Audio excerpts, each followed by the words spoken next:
So yesterday, I got really excited about a new paint stripper. And today, I decided I would see if it was really that good, or if I just don't use stripper very often, or if maybe it was the finish that made it come off better. So today what I'm going to do is I'm trying the new product again.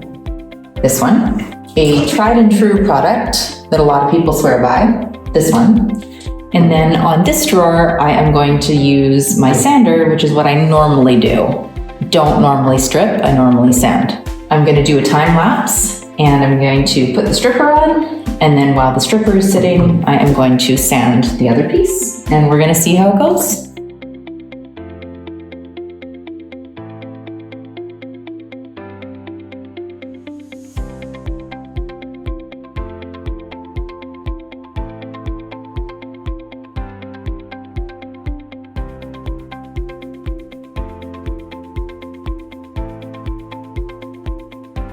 We have our verdict. You saw the time lapse.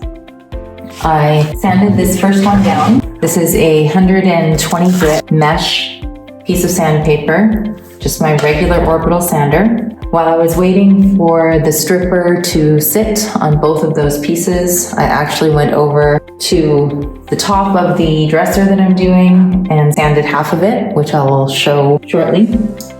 And then I stripped this one back. This is the new stripper.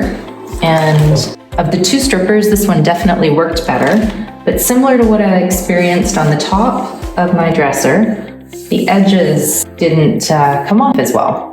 And then on this one, you saw I covered it with saran wrap, which you're supposed to do. Left it even a little bit longer than that stripper, but similar.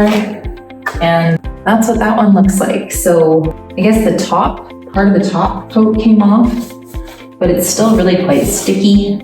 I wiped them all down with mineral spirits when I was done.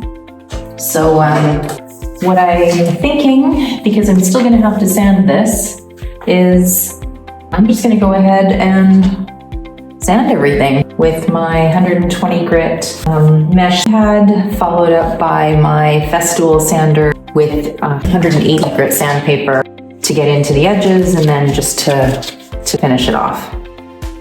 So that was interesting. Definitely still pleased with this stripper, but my go-to method, which is sanding, is going to be how I carry out the rest of it.